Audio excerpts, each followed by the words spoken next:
So for the past couple of years, we've been obsessed with chat. We ask a question and the model gives an answer. This is kind of a passive experience.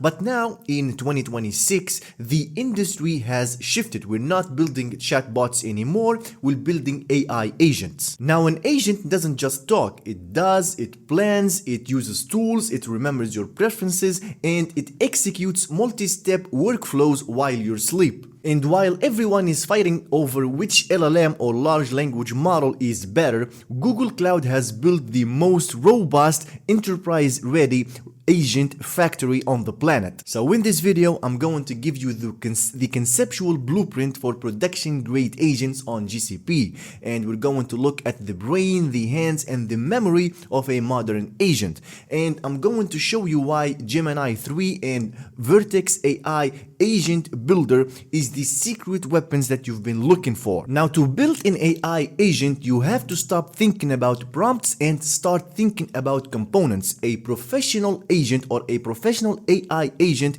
is built on 3 pillars. The first pillar is known as the brain, and here we're talking about reasoning and planning. So this is going to be your model.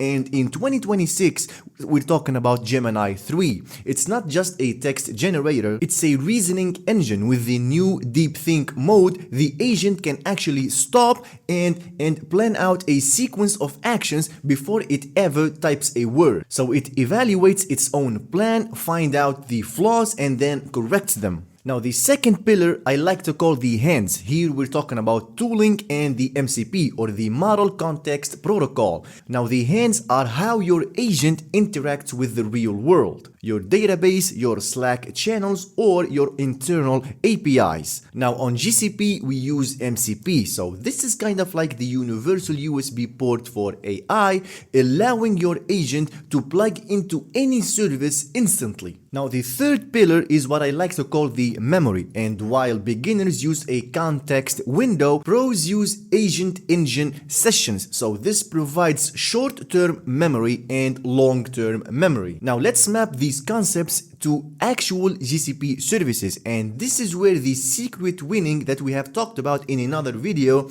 comes into play. At the bottom of the stack, we have the infrastructure layer. We're talking about the Ironwood TPU. So these chips are specifically designed to run Gemini 3's reasoning loops with ultra low latency. Of course, if your agent is slow, your user leaves, and Ironwood is of course why GCP agents feel instant. Now, above that is the orchestration layer, and of course we're talking about Vertex AI Agent Builder. So Google has unified everything here. So here we've got 2 paths. We've got the agent designer, which is a low-code visual way to map out how an agent should behave. And we've got the ADK, or the Agent Development Kit, and this is designed for the coders. So this is a Python and TypeScript framework that lets you build agentic workforces, basically teams of agents that talk to each other. Now finally, we've got the data layer. Here we're talking about Vertex AI Search.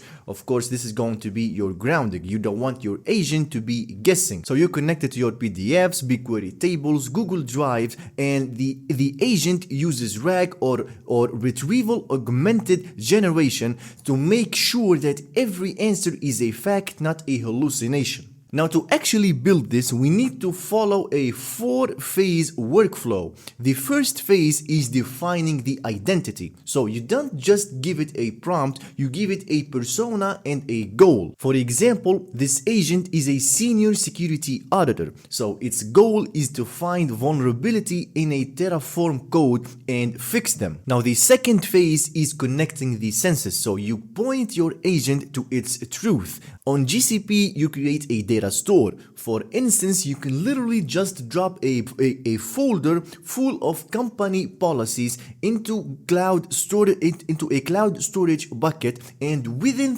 seconds, your agent is able to learn those policies. Now, the third phase is giving the hand. So this is the most important part, where you define the tools. For example, we've got a set of tools, one to query SQL database, one to send emails via SendGrid, and one to run Python scripts in Sandbox. So the agent uses its brain to decide which tool to use based on the user's request. Now the fourth phase is deployment and scaling. So you deploy it to the Vertex AI agent engine, and this is of course a managed runtime. So you don't manage the servers or containers, as it handles the sessions, the security, and the scaling automatically. Now here's the pro tip in 2026. Real complexity is not solved by one giant agent, but rather it is solved by a multi-agent system. So Google has introduced the Agent-to-Agent Protocol. So this allows the agents or your agents to collaborate. For example, a support agent receives a complex bug report, so it sends that report to the technical researcher